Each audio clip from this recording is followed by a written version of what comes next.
Olá, olá, pessoal. Estamos aqui no nosso primeiro podcast da Método A3. Uhul! Gente, a gente tá muito feliz porque foi uma decisão assim super rápida. A gente simplesmente, vocês vão conhecer nossos convidados. A gente falou, vamos fazer um podcast amanhã? Vamos, e estamos aqui. Ontem, foi ontem. E aí a gente vai falar sobre vários assuntos. O objetivo aqui de hoje é falar sobre entretenimento, relacionamento, vida na terceira idade, casa de repouso, a sabedoria dos nossos convidados que vocês vão ficar, assim, impressionados. Eu sou a Larissa, sou uma das fundadoras da Método A3, eu cuido mais da parte administrativa. E aí agora a gente vai conhecer todo mundo que está aqui na nossa mesa. Espero que vocês gostem, a gente vai ter um bate-papo bem descontraído, bem natural. E vai se divertir bastante. Olá, povo! Olá. Gente, estou muito feliz, né, da gente estar abrindo, né, esse nosso trabalho, mais uma vertente para a gente ter espaço para falar o que a gente quer, né, dentro do que a gente trabalha, do nosso ofício, do que a gente acredita. E eu sou a Marlen, também sou uma das fundadoras sócia com a Larissa, da Método A3. Sou fisioterapeuta também, sou atriz. Ah, você não sabia, né, seu Milton? Também sou bailarina. E tomo conta da parte artística, né, dentro da empresa. A gente cuida dos nossos programas, das nossas atividades. E foi aonde a gente conheceu um dos nossos, e principal, né, convidado de hoje, né, que vai chegar lá. É isso. Oi, gente, tudo bem? Eu sou o Matheus, sou professor aqui do Método. E primeiramente quero agradecer, gente, por essa oportunidade incrível, né, da gente poder entrevistar aqui o seu Milton. Sou professor, sou coreógrafo. O que mais, gente? Vamos lá, vamos tacando aqui que eu vou me esquecendo. Assistente de marketing. Assistente de marketing. Sou bailarino profissional. E aí tô atuando também como coreógrafo aí, né, de algumas pessoas. Entre elas, a Pepita, né? E a gente veio aqui fazer um bate-papo bem maravilhoso e vai ser incrível. E estiloso. E estiloso, esquecemos de falar que ele é estiloso. Eu sou o Milton e tenho 82 anos. Eu não posso falar que tenho experiência, porque ainda estou aprendendo. Mas comecei minha vida profissional como programador de computador em 1964. Já existia computador. E baseado nessa experiência, eu fiz contabilidade, fiz direito e por necessidade profissional, porque naquela época a gente tinha que entender direito, as leis, para poder fazer programa de computador. Esse conhecimento de programação de computador me capacitou para, depois de uns 11 anos trabalhando com tecnologia da informação, eu fui trabalhar no ramo de logística, numa empresa, e trabalhei 19 anos ou 20 anos, não me lembro. E depois que eu saí dessa empresa, a gente tinha um problema de trabalho, de logística e tudo mais, e eu fui trabalhar em empresa de logística propriamente dito. E trabalhei mais uns 10 ou 15 anos, não me lembro. Aí eu decidi trabalhar menos e fui administrar uma empresa de prestação de serviço de saúde odontológico. E trabalhei uns 12 anos. Quando, aos 70 anos, decidi parar de trabalhar. Eu tive um câncer na garganta e achei melhor parar de trabalhar. E aí, depois dos 70, uns 75, tive um AVC. E continuo vivo. A única coisa que restou é o somatório dos conhecimentos de toda essa experiência de vida, que está valendo até hoje.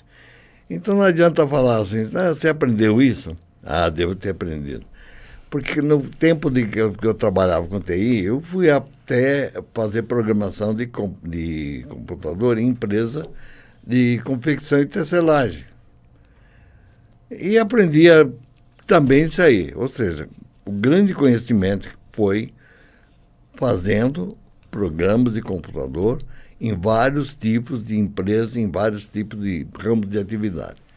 E isso foi consolidando o meu conhecimento. E hoje estou aqui com esse prazer de falar com vocês, tá? Prazer enorme. E espero que a nossa conversa seja agradável para vocês, tá bom? Com certeza. Bem-vindo. Seu Milton, senhor ou você? Por favor, você. Você, né? Para senhor, eu vou me sentir velho. Sim. Eu já falei para você 3 coisas que me apavoram. Velho, cabeça branca e gordo. Eu não quero nada disso. Aí, deixa eu cortar, eu tenho uma pergunta. Você falou que trabalha com TI, que é especialista em TI, né? Então, você mexe com programa, é isso? Mexia. Ou seja, eu já fui garoto de programa. Mas não sou mais. Muito bom. Boa. E fora a profissão de TI, o que mais que o senhor trabalhou? Teve outras profissões aí, né? Vocês não têm ideia de que seja logística.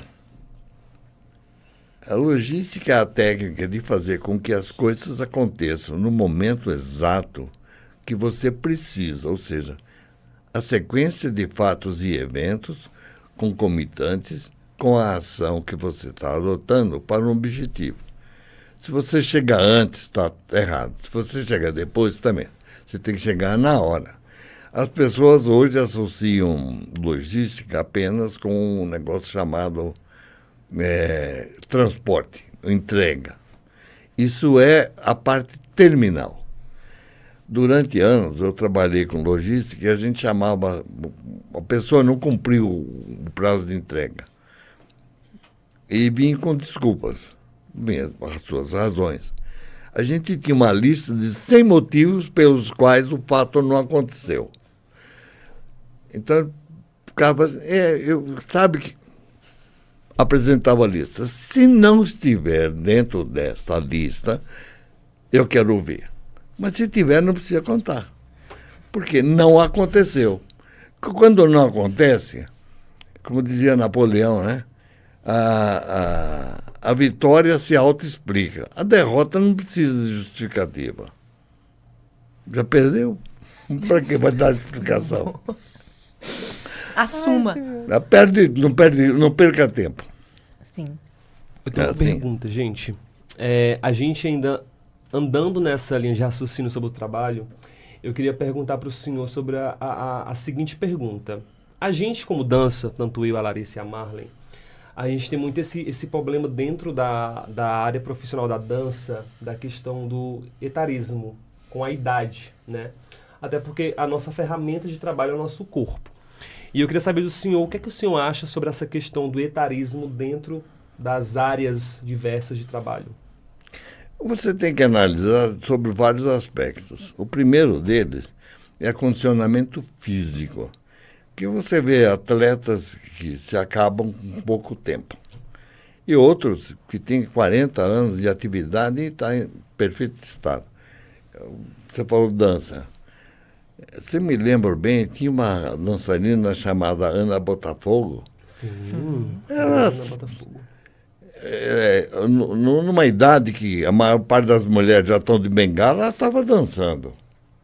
Então a gente tem que respeitar, primeiro, como você conduz a sua vida de acordo com a sua atividade. Eu tenho um filho que foi um excelente atleta e continua atleta até hoje. Todos os meus filhos praticavam esporte. Ele não se machucou. Não se machucava. Os outros estão com os joelhos estourados e tudo mais. Um dia eu perguntei a ele, por que você não se machuca tanto, você não tem tanta contusão, e os outros andaram se arrebentando? Ele falou, primeira coisa, você se prepara para aquilo que está fazendo. Ou seja, se você tem um condicionamento físico adequado e uma compostura adequada, há menos possibilidade de você se acidentar. Os outros não, sempre faziam também atividade física. E isso faz uma diferença. Ou seja, aquilo que você fizer, faça o seu melhor. Maravilha. E dentro do seu trabalho, de vários outros trabalhos que o senhor já fez durante a vida, o senhor sofreu dentro do trabalho algum preconceito sobre a sua idade? Sinceramente, não. Não? Por uma razão simples. A minha atividade sempre exigiu determinados condicionamentos. Primeiro, conhecimento. Segundo, inteligência. Ou seja, tem que ser pragmático, prático. Não adianta você você analisar um programa de computador. Você fala assim, preciso reduzir o tempo. Por quê? Se você tem uma unidade no processamento que amarra todo o resto, o tempo que você gasta no meio não adianta, não faz diferença. Então você tem que ter esse pragmatismo, ou seja, não perca tempo com coisas que não vai adiantar nada. Como a minha atividade exigia que eu tivesse esse tipo de comportamento, e acima de tudo, a atualidade do conhecimento. Você nunca sabe tudo. Sim. Você tem um dia a mais para aprender. O último cara que sabia tudo deve ter morrido ontem. Porque o de hoje está vivo, tem que estar aprendendo. E o conhecimento sempre foi o essencial na minha atividade. Consequentemente, eu não precisava sair correndo. Eu tinha que sair pensando, e pensando correto. Durante toda a minha vida, quando eu estava já no 60, depois de 60 anos, 70 anos, eu sentia que a minha presença era útil pelo tipo de informação e serviço que eu prestava. Então a pessoa ficava, no meu entender, até com medo que eu saísse. Boa. Por Maravilha. quê? Porque era um arquivo. Um arquivo de conhecimento, sabia o caminho das pedras. O meu conhecimento do TI me ajudou em coisas incríveis. Por exemplo, como adicionar uma assinatura num documento virtual. Eu conseguia desenhar a assinatura no computador. Usava o Corel e fazia a assinatura. Aí transformava em figura e colocava no documento com a maior facilidade. E olha que isso só a gente dando aqui um foco nisso que ele falou agora. E olha que isso foi em que ano, mais ou menos? Estou com uns 10 anos atrás, 12 anos atrás. 12 anos atrás. Já fazia A isso. tecnologia não era tão avançada que nem tá hoje em Não, dia, né? pelo amor de Então Deus. isso era algo mágico, né? Fazer. Não. Olha, quando eu trabalhava com logística, o computador dava relatórios incríveis. Só que não tinha a comunicação tão fácil, tão amável, amigável como tem hoje. E como eu tinha a experiência anterior já de computação, eu entrava no teclado e solicitava os relatórios, dando os comandos que todo mundo ficava impressionado. Para mim eram normais. Por quê? Porque naquele tempo a linguagem de informática era muito restrita. Como ele tinha o conhecimento, eu estava quilômetros na frente dos outros. Sim. Aí você fala, pô, era impressionante, era genial. Não, era apenas uma pessoa que estava treinada para isso. O conhecimento, você precisa ter atualidade. Porque o conhecimento antigo... Qual é a definição de crise? Crise é quando você chega num momento em que a solução de ontem não resolve o problema de hoje. Você está em crise. Entendeu? E causa é quando você realmente perdeu o controle da situação. Aí está caótico. Né? Então a vida é exatamente assim, ou seja, eu não tive um problema etário, primeiro que eu não era atleta, porque esse corpinho de bailarina aqui... Ô, Milton, e aí, então, você trabalhou até os 70 anos. Como que foi o momento que você parou, que você avisou lá o RH que você ia parar, o RH falou que você tinha que parar? Como é que foi esse processo da aposentadoria? Eu decidi ir embora. Falei, chega. Chega. Cumpri minha missão. Cansei. Eu cismei que eu deveria morar na praia. Que delícia. Cismou. E fui pra praia. Virou Caiçara. E descobri que eu não sou caiçara. Não é? Mas Eu faz virei pouquíssimo cidadão. tempo, Milton. Ele tem 82 anos. Faz 12 70 é pouquíssimo tempo. Pouco. Pouquíssimo. Depois que eu tive o câncer da garganta, eu comecei a sentir que a vida não era tudo aquilo que eu queria, não. Então eu tive que pensar em mudar. Chega. E parei. Mas eu tive uma certa dificuldade. Na verdade, eu parei de ir trabalhar, levantar cedo e tal, mas eu continuei ativo, porque eu tive um chefe, ele era vice-presidente da empresa, e ele falava que o cérebro é um músculo. Se você não exercita, ele atrofia. E eu sempre procurei exercitar o cérebro. Como eu tinha o conhecimento de matemática, essas coisas todas, eu continuei. Só isso. Nada mais. Fazendo contínuo. Até hoje, eu exercito resolvendo problemas, converter graus Celsius em Fahrenheit e vice-versa. Regra de 3, simples, complexo. Mas mata de cabeça. Alguns cálculos de geometria, né? Faz uns cálculos, pronto. O resultado deve ser esse. Normalmente está próximo, se não tiver exato. Posso te perguntar uma coisa? Você acha que o fato de ter exercitado o seu cérebro ao longo da vida nessa forma contribuiu para que você não tivesse nenhum tipo de deficiência cognitiva agora? Não, eu diria que ajuda. Uhum. Mas, somado a isso, você não pode deixar de, por exemplo, ter algumas virtudes. Leitura. Ler. Não perca tempo vendo imagem. Uma coisa interessante. Quando você vê a imagem, você não exercita o cérebro, você exercita os olhos. Você vê a imagem, você já viu tudo. Quando você lê, por exemplo, você vê no filme um falcão peregrino, desce, pega a presa no ar assim, pum, pronto.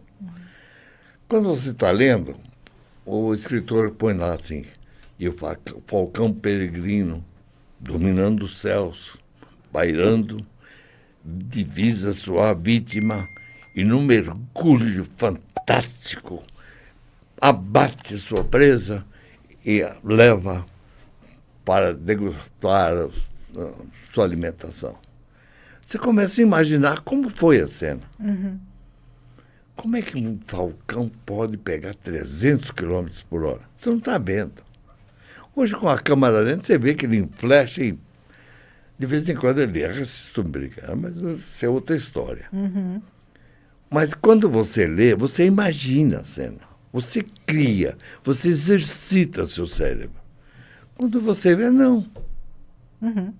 Isso faz toda a diferença. O que é um livro para você? O que é o livro para você? Eu tenho um atavismo com o livro. Desde pequeno, eu sempre gostei de ler. Por razões simples. As pessoas não falam exatamente aquilo que você está interessado em ouvir. Mas se você buscar no livro, o livro vai falar aquilo que você quer ouvir. Às vezes as pessoas não falam porque não têm conhecimento. Ou não sabem que você está carente daquilo. Então, desde pequeno, eu sempre procurei ler. Eu fui criado numa colônia praticamente de italianos. Eles fizeram lá uma biblioteca. E eu era rato de biblioteca, desde pequeno. Então, me lembro até que hoje que tinha um poema em cartaz lá, que era assim. Um livro aberto é um cérebro que fala. Esquecido é um amigo que espera. Não, fechado é um amigo que espera. Esquecido é uma alma que perdoa. E destruído é um coração que chora. E isso era a essência para mim. Então, não deixa livro fechado nem esquecido. Eu deixo o livro na espera, porque às vezes eu estou lendo um livro e vou ler o outro. Uhum. Vou ler, não vou deixar ele. Agora eu peguei para ler aquele Guerra e Paz do Tolstói. Pô, um livrão enorme. Até eu acabar de ler, eu já tenho 2 ou 3 livros lá para ler mais, né? Aliás, gente, eu preciso fazer uma observação. Seu Milton tem 82 anos e ele usa um Kindle, certo? Você lê num Kindle, né? Não, mas eu peguei o Kindle por causa do volume de livros que eu estava conjuntando. É complicado, né? Uhum. Numa casa de repouso não dá para montar uma biblioteca. Eu juntei umas 3 bibliotecas na minha vida. Eu ia dando os livros, porque livro é um presente de amigo, né? Eu dava um livro, porque ia outro... Vai rodando. Vai rodando, né? Não adianta. Depois que eu li um livro, teve livro que eu li mais de uma vez. Eu gostei e tudo mais, né? E teve livro que eu não consegui ler. Por exemplo, Dom Quixote da Mancha, não consegui ler. É muito... Mas eu li a Divina Comédia do Dante, né? Dante Alighieri. Uhum. Aquele poema é fantástico. Muito legal. Muito. Milton, além do trabalho, vamos falar da parte de lazer, né, da sua vida. Que a gente já soube que além de todo esse ofício, tudo isso que você viveu, tem a parte pescador na sua vida, né? Desde pequeno. Desde que idade? O senhor falou a idade. 6 anos. Eu sempre tive uma ligação muito grande com a natureza. Eu fui criado em sítio. Então o esporte era caçar ou pescar. Eu fiz os 2. Mas pescar eu pescava mais, gostava mais de pescar. Eu ficava embebecido vendo a água do rio passar. Depois eu fui aprendendo a poesia daquilo. Porque as águas vão e não voltam. Assim como a vida. E aquilo me encantava. Pescar, pegar peixe. Eu sempre fui bom em pescar. Mas era acessório. Para mim era acessório. Eu estar em comunhão com a natureza era o ponto alto, né? E fiz isso muito bem na minha vida, viu? Pesquei bastante, viu? Pouquinho, né, seu Milton? De que idade até que idade você falou? Pesquei até os 60. Só? Dos 6 aos 60? Dos 6 aos 60. Mais ou menos, né? Porque depois já não dava mais condição física, não dava mais para você ficar passeando na Amazônia, que eu fiz várias vezes, no Pantanal. Uhum. Pesquei muito no Pantanal. O Rio Paraná, por exemplo, conheço quase inteiro. Conheço aqui desde a nascente até na Argentina. Nossa. Pescando. Uau. Seu Rio E Grande. uma história. Uma história dessas viagens boas. Eu aí ia de falar isso pescador. agora. É isso? Eu ia falar isso agora, porque Olha, gostaria que vocês entendessem que pescador não mente. Mas eu não disse isso.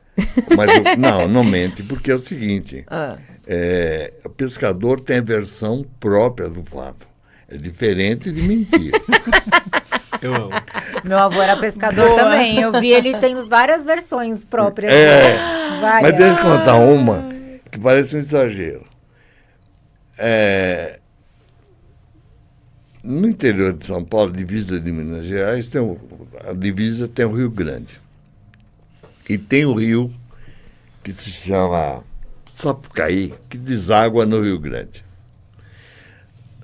Originalmente, antes de desaguar no Rio Grande, ele tinha uma cachoeira. E tinha um poço fundo lá. E o pessoal costumava pescar ali para pegar peixe de couro, essas coisas todas. E um cara falou assim, eu vou pegar um peixe de couro hoje, essa noite.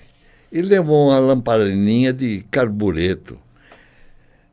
Lamparininha de carbureto é o seguinte, uma espécie de uma vasilha, você coloca um carbureto, coloca água, sai o gás, você acende e a lamparininha. Depois a lamparininha lá no bico da canoa e está pescando ali, pum, a lamparininha caiu acesa no rio, à noite. Era uma lamparina de muita paixão, porque tinha ganho do avô. Ele arrumou uns anzóis lá, umas lambadas e ficou futucando ali, sentiu que pegou alguma coisa e começou a subir. Estava uns 8, 10 metros de fundura, ele viu que era lamparina. Aí o cara perguntou, mas por que você sabia que era lamparina? Não, porque ela estava acesa. Acesa? Puxei a lamparina, ela estava acesa. Aí o cara falou assim, você sabe que ali na região de Ribeirão Preto tem umas lagoas lá, e eu costumava pescar umas traíras lá. Aí eu fui um dia lá pescar, e algum pescador jogou um grão de milho, e o milho brotou. Mas a terra é tão fértil que tinha pé de milho com 8 espigas. 8 espigas no pé de milho. Apaga a lamparina. Eu diminuo as espigas.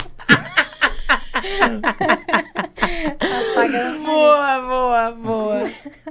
Nossa, Muito bom. muito bom. E vamos para viagens.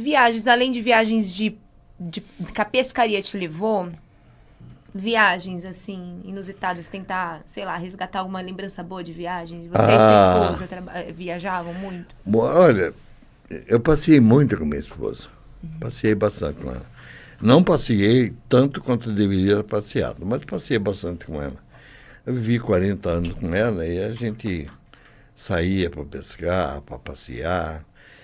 Fomos passar uma semana em Campos do Jordão, ali perto, não na cidade, numa pousada em São José do Campos do Jordão. Passamos uma semana lá.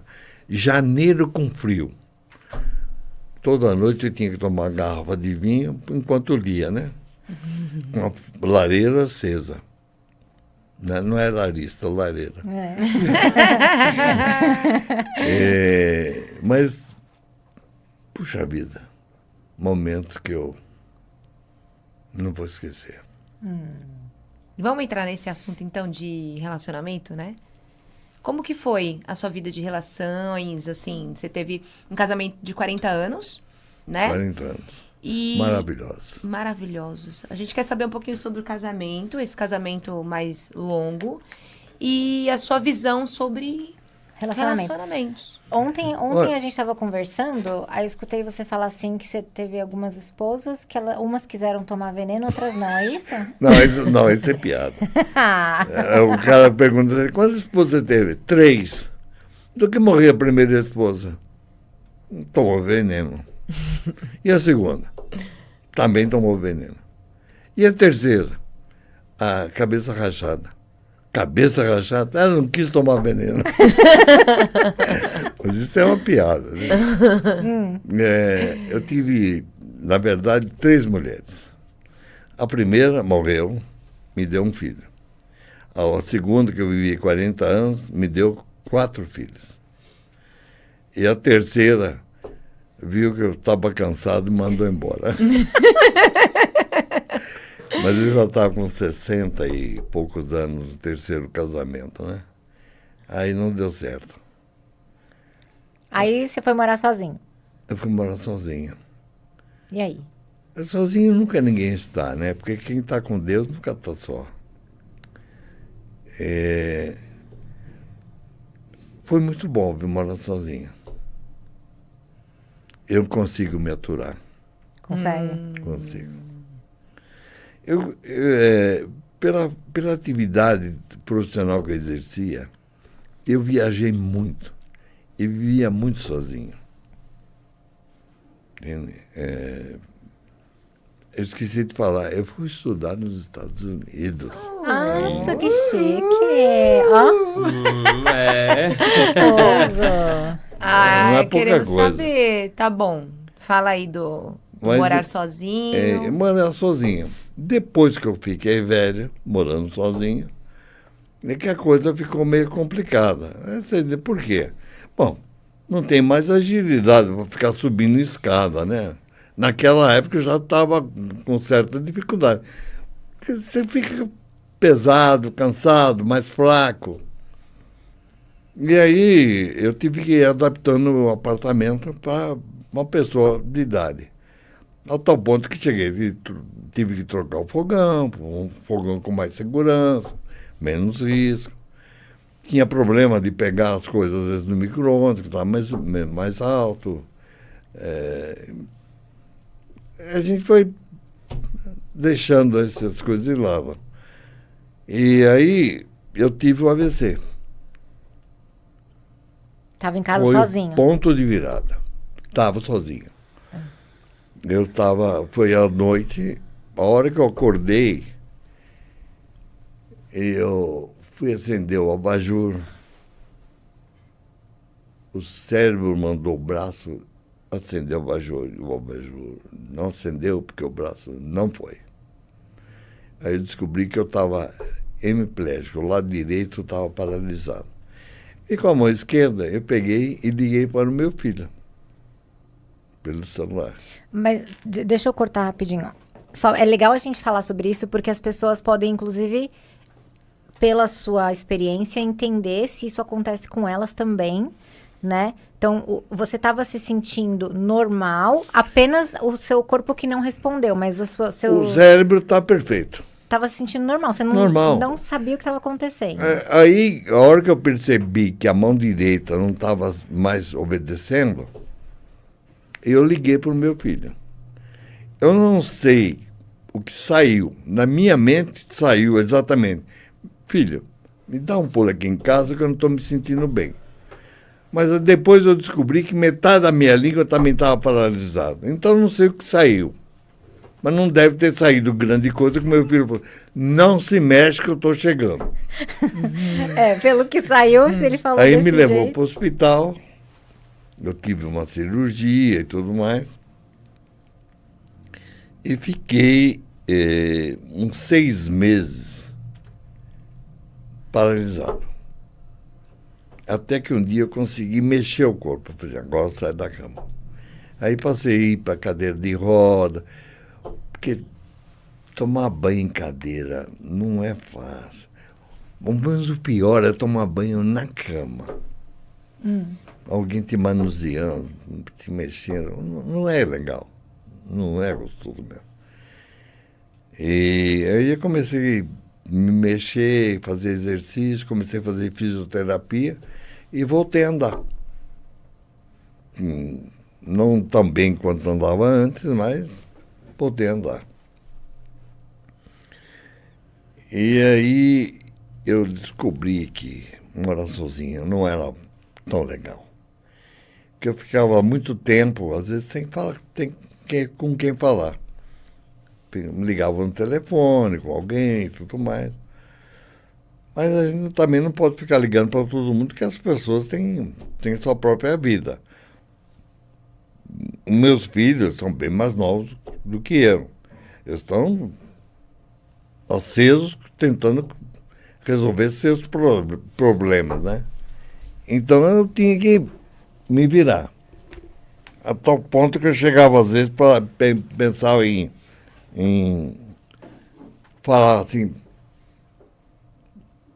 na frente do espelho, para ouvir minha própria voz. Conversava no espelho. Para ver uma pessoa falando na minha frente. Coisa simples. Aí um dia eu sofri um pequeno acidente e rompi os ligamentos da perna esquerda. Fiquei na cama de novo. com cuidadoras na minha casa. E pensei, minha casa não é mais... Eu não tenho mais condição de morar sozinho. Isso não é vida.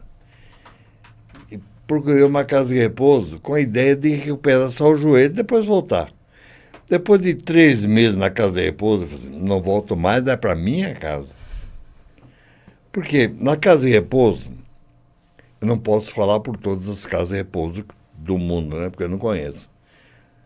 Eu vim para essa casa de repouso porque veio... tinha um vizinho meu, já falecido, que tinha sido diretor do Banco Itaú. Aí eu procurei saber onde é que ele estava. E ele estava nessa casa de repouso. Não deve ser um lugar tão ruim, porque eu conhecia e ele era um sujeito meio sofisticado, meio elaborado, meio efeminado, esse negócio todo, né? Então vim para essa casa de repouso. Depois de estar 3 meses, eu cheguei à conclusão de que eu estava no lugar certo. Porque tinha pessoas, eu estava sendo atendido, eu conversava com as pessoas e tudo mais, e saí da cama com fisioterapeuta, fui fazendo exercício e tudo mais, e voltei a andar, ter mobilidade. E hoje, depois de 2 anos e meio que já estou lá, eu tenho certeza que adotei a coisa certa. Ou seja, eu adaptei a casa de repouso à minha maneira de ser. Ou eu me adaptei à maneira de ser da casa. Não importa. Mas eu me sinto bem, tendo pessoas para conversar, discutir as coisas, vivendo lá. Uhum. Não me preocupo mais com comida, com roupa para lavar, cama para arrumar, com a faxineira. Não tem mais esse tipo de preocupação. Posso me dedicar à leitura, que eu gosto. Tenho o meu computador para mexer, para me comunicar com o mundo. Uhum. Boa. Desculpa, vou fazer Pode falar. uma pergunta para vocês. Porque, assim, hoje a gente atende mais de 97 casas de repouso. E a gente vê muita coisa, né? A gente vê pessoas que, assim como você, foram por... Livre e espontânea vontade, né? livre e espontânea vontade. Outras pessoas foram por necessidade, foram contrariadas porque não queriam ir, né? A necessidade também dos filhos. Enfim, cada um tem seus motivos, tá tudo certo. Aproveitando, a gente precisa fazer aqui um agradecimento à Casa Solar dos Anjos, que é a sua casa, né? A Solar dos Anjos que tá, inclusive, aqui com a gente, fazendo essa parceria aqui desse podcast, dessa reunião que a gente está tendo hoje. E é uma casa que você gosta muito, né? É a sua casa agora, minha né? casa. É a sua casa. A minha questão é, pelo que nós estamos nas casas de repouso, a gente encontra essa situação de residentes que estão resistentes, que não gostariam de estar lá, ou outros que estão... Qual é a maioria, assim? O que vocês sentem dessa relação dos idosos dentro das casas? Eles estão felizes? Eles se adaptam? Eles não se adaptam? O que vocês sentem?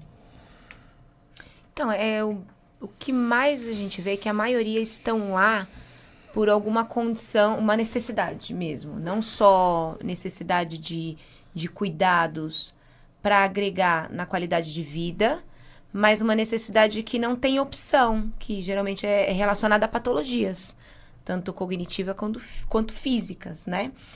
Então, assim, de modo geral, eu vejo que ainda é uma condição imposta pela vida. Não é algo racional, uma coisa pensada, né? Numa situação de estado de saúde, como, né, do Milton, que analisou, concluiu que, não, agora vou para esse outro formato, né, de viver, né? Vou agregar um serviço aqui na minha vida que eu estou precisando, né? Assim como a gente agrega em outras fases da vida adulta, enfim. A maioria vai porque necessita, não tem opção. Não tem opção. Eu vou continuar aqui porque o Milton poderia continuar em casa. Vou contratar uma cuidadora para estar aqui me auxiliando, né? De repente teria algumas necessidades atendidas, né? Mas, de repente, de se socializar, não teria tanto. Não teria. Acho que é o que mais pegou também, né, Milton? É o ponto alto. Eu tive de uma interagir, avó, né? Sim, a minha avó, ela tinha uma condição perfeita para ir morar numa casa de repouso. Sim. Ela era totalmente dependente. E ela não quis ir nem a pau. Ela Nunca. não quis ir. Eu acho... nunca saberei se seria melhor ou não para ela, né? Mas o que eu acho é que se ela fosse, ela poderia sim se adaptar. E ela sempre foi muito comunicativa. Então, eu acho que, de repente, seria algo que, por mais resistente que fosse, ela se adaptaria e seria mais feliz conversando, tendo amizades, né, fazendo atividades, que muitas pessoas não sabem que isso acontece dentro da casa de repouso. E aí as pessoas acabam criando esse tabu, né, esse paradigma aí de que vai lá para morrer e não tem vida lá dentro, que é o fim. Depois né? de velho. Depois de Na velho. verdade, você tem 2 tipos de pessoas. Um é o lúcido e outro que não quer casa de repouso, mas não sabe o que quer na vida porque não tem mais o domínio da mente. Sim. Essa pessoa nunca está no lugar que gostaria de estar porque não sabe qual é o lugar que gostaria. Perfeito. Não sabe. Isso é independente da fase, hein? Eu quero ir embora. Para onde? Não, eu quero ir embora de dentro de si, porque só pode ser. Nossa. A única permissão. A lucidez implica numa outra coisa. Quando você é lúcido, a pessoa tem medo do novo, do diferente. É aquele medo assim, eu não quero sentar perto do Matheus porque não confio nele. Eu não conheço o Matheus, então tenho medo do Matheus. Essa pessoa que tem medo, talvez não tenha vivido o suficiente para aprender que o medo é a maior barreira que você pode ter na tua vida. Você deve ter capacidade para analisar a situação e avaliar a qualidade, quantidade de risco você tem. E aí, não é ter medo, é temer. Você não deve ter medo da morte, porque ela é inevitável. Você deve temer o risco de provocar a morte. Se você não precisa, por que você vai provocar? Então é diferente. Quer ver só uma outra coisa? Eu passo assim, eu tenho esperança que um dia eu vou estar feliz. Existem 2 tipos de esperança. Uma eu vou ter esperança, aquela ilusão de que alguma coisa vai acontecer que vai me trazer felicidade. A outra é a esperança de esperar. Mas eu vou esperar fazendo alguma coisa para que eu me sinta feliz. Isso faz muita diferença. Ou seja, é muito bom rezar e pedir para Deus. Mas se você não ajudar, também você não vai não, entendeu? Ô, meu filho, É um trabalho né? aqui, Vamos ó. se mexer, né? É em conjunto, né? Tem que se mexer, é claro. Sim. Ô, Matheus. É através de nós, né? Exato. Você já viu alguém, assim, porque o Matheus, ele é um dos nossos professores que atua, assim, em muitas casas, né? Ele já rodou, assim, diversas casas por São Paulo. Você já viu idosos dentro das casas de repouso que, assim como o seu Milton, estão felizes, se adaptaram, de repente eram resistentes e aí passaram a gostar e se sentem felizes dentro da casa? Lari, a maioria, eles têm essa certa resistência de estar naquele local. E aí, dentro, como a gente fala, dentro das casas, tem várias atividades, musicoterapia, aulas de dança, jogos e brincadeiras, entre outras. Então, eles vão vendo que ele é um ambiente seguro, é um ambiente que não é o que a gente estava falando de início, que é aquele local que você vai lá para morrer. Eles acabam vendo que realmente é um local familiar, que você acaba tendo contato com outras pessoas faz amizade. A gente tem várias pessoas que hoje em dia são são amigos, fazem laços de amizade e tem até casos de pessoas que se apaixonam dentro da casa de repouso. A gente tem várias, eu tenho algumas casas que eu dou aula que tem caso de pessoas que já namoraram na adolescência e se reencontraram na casa de repouso. Isso E outras que se conhecem também na casa e passam a criam um relacionamento. E passam a se relacionar. Então, essa relação com a depressão e essa resistência pode se transformar numa vida bacana, Sim. né? Depois que a pessoa... Sim, quando a Vocês pessoa... percebem isso? Quando ela entende que é um local seguro para se viver com outras pessoas, isso ela acaba deixando de lado, né? Eu acho que analisando mais profundo, não sei qual que é a sua visão, Milton, mas acho que culturalmente a gente não se prepara para envelhecer. E aí é uma pergunta que eu queria fazer para você. O que você imaginou, ou você nunca imaginou como que seria o envelhecer? Como que você gostaria de envelhecer, aonde gostaria de estar, como que gostaria de estar se sentindo física e psicologicamente? Você já imaginou, de repente, morar numa casa de repouso? Entenda. A vida, você tem que entender algum aspecto da vida. Primeiro deles, quem se apega muito ao passado, esquece do presente. Se você não vive o presente, você não tem o amanhã. Evidentemente, eu não fiquei perdendo tempo de como seria a minha vida depois de X idade. Mas eu tinha consciência de que eu ia perdendo vitalidade. É natural. Vou perdendo vitalidade. E um dia, vou pensar comigo, será que eu vou morrer antes de ser obrigado a ficar carregado, ou vou ficar carregado algum tempo para depois morrer? Nunca pensei nisso. Porque um dia vai chegar e pronto. Já tive alguns momentos em que eu achei que a vida ia terminar logo. Não terminou.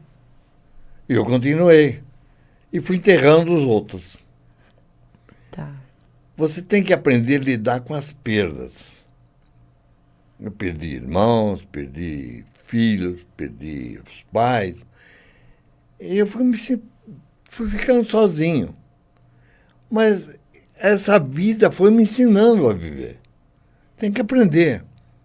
Tem eu já não sei se falei para você, tem um livro chamado Aprendendo a Envelhecer, do Cícero. Ou seja, no ano 40 da era cristã já existia essa preocupação.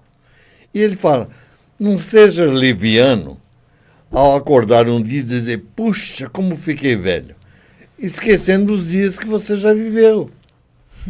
Aquilo conta na tua conta, não tem jeito. Se não contou, você está morto. Ora, aprenda que você vai ficando velho e tem que aceitar as limitações que ocorrem. Não, vou sair correndo. Mentira. Você está com 80 anos, vai correr o quê? Para onde? Não tem esse correr. Existe o amanhã. Bom, eu tenho que chegar até amanhã. Porque se eu não passar do hoje, não tem amanhã.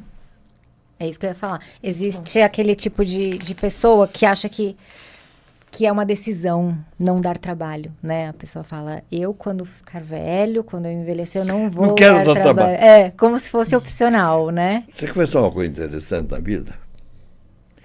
A gente pergunta assim, você depende dos outros para viver? Pergunto para vocês. Quanto você depende dos outros para viver? Muito. Todos, né? Mas é muito mais do que você imagina. E pessoas que você nem imagina que existem. Por exemplo, você mora na cidade. Consome leite. Consome comida. Quem plantou, quem colheu, quem transportou Quem produziu o insumo para aquela comida existir? Sei lá. Pode ter saído da cabeça, não sei de quem, não sei aonde, nem quando. Mas eu estou dependendo daquilo até hoje. Quando você vai sair da sua casa para a rua, você diz assim, eu vou com o meu próprio carro. Alguém produziu o carro. Produziu o carro, gasolina e tudo mais. Você está dependendo dos outros. Essa ideia de que não quero dar trabalho para ninguém não é egoísta, é idiota. Porque você dá trabalho para todo mundo. Uma outra coisa. Não, essas pessoas querem muito luxo. A necessidade para atender o luxo ou exigências de algumas pessoas obriga o surgimento de pessoas com mais habilidade para produzir uma obra de arte. É natural. Você não quer aceitar isso? Até para viver no meio do mato, você precisa respeitar a lei. Sim. Se você não respeita a lei da natureza, você está lascado. E assim, se a gente não quer dar trabalho, eu sempre falo isso para todo mundo que está em volta de mim, inclusive familiares. A única forma da gente não dar trabalho, envolvendo limitações da velhice, né? Porque trabalho a gente dá para todo mundo, a gente Sempre. depende de todo mundo. Sempre. Quando a gente vai envelhecendo, a gente começa a ter algumas limitações e acaba dando trabalho para, às vezes, tarefas que a gente antes não teria essa necessidade, né, de alguém ajudar. A única forma da gente não dar trabalho é se morrer antes, né? Só. Então, agradeça que você, se Deus quiser, vai dar trabalho, porque se você não der, na significa verdade, que você morreu. Larissa, na verdade, você sempre dá trabalho para os outros. Sempre. Sempre. Quando você fala assim, sou autossuficiente, é idiota. Porque você está dando trabalho para o ascensorista, para o motorista, para todo mundo. Você sempre está dando trabalho. O trabalho talvez mude um pouco, diferente. Entendeu? Exato. Você fala assim, não, eu levo a vida que eu quero. Grande mentira. Você leva a vida que você pode. É diferente. É assim a vida. Não é diferente. Sim. É que assim, a minha questão com relação ao envelhecimento, eu falo que eu vou levantar um negócio aqui agora, hein? Polêmica. Eu quero ser centenária, Olha. mas eu não quero morar numa casa de repouso. E a questão não é, não quero morar numa casa de repouso, não é o fim isso, mas o mote é, eu quero ter autonomia, eu não quero precisar de ninguém, que é o que o senhor me acabou de falar, que a gente sempre precisa, mas nessa situação, nessa questão de eu conseguir ter autonomia ainda, de eu conseguir ter a saúde, né, que eu imagino, que eu vislumbro cognitivamente, fisicamente, e o que eu posso fazer hoje, né, para que eu consiga acolher pelo menos um pouco daquilo que eu imagino, ou tudo, né? Então, pensando nisso, você mudaria alguma coisa que você fez para, de repente, ter alguma situação diferente hoje? Qualquer que seja. Não só a questão de como você vive hoje, mas em qualquer ponto da sua vida. Relacionamento, relações familiares, a questão do cuidado físico, cognitivo, pensando em tudo isso, sabe? Esse combo, né? Eu faria algo diferente hoje, ontem. Julgar o passado com a visão do presente é um erro. Porque se eu tivesse aos 50 anos ou 40, o conhecimento, a experiência de vida que eu tenho hoje, eu teria sido um meia-idade ou um jovem muito chato. Ai, que Muito legal. chato. Por quê? Porque hoje eu sei de coisas que, se eu fizesse no passado, eu estava correndo um risco muito grande. Mas eu sobrevivi. Hoje eu faria aquilo. Não, porque eu nem tenho condição mais. Quando você fala assim, com 100 anos eu quero estar com uma autonomia. Você acha que você com 100 anos vai estar com os reflexos em perfeita ordem? Não. Perfeita ordem, Então, não. dirigir já fica complicado. Uhum. Mas não é só dirigir. A sua mão não tem mais agilidade. Eu tinha muita habilidade manual. Muito. Eu fiz curso de caligrafia. Para ser contador, tinha que escrever bonito. Eu fazia gótico, letra bonita. Hoje, a ideia, a cabeça ainda faz a letra. A mão é que não obedece. É uma porcaria. Entendeu? Mas eu consegui recuperar o movimento da mão para escrever o suficiente que eu leio. Já está bom. Mas é assim. Então você planeja uma coisa que você sabe que não tem condição de acontecer. Você vai envelhecer. Não tenha dúvida. Você diz assim, não quero morar numa casa de repouso. Onde é que você vai morar? Se você chegar aos 80 anos e não tiver corrimão no teu banheiro, você está correndo risco. Porque você vai cair. E você vira uma pessoa muito preciosa, muito cara. Porque caiu, quebra. E quebrar aos 80 anos, o osso não gruda mais. Preciosa Eles vão te remendar, mas você vai ficar aleijado. Não tenha dúvida. Porque você não tem mais vitalidade para recuperar tudo aquilo. Então, você não precisa ficar na casa de repouso. Tem cemitério.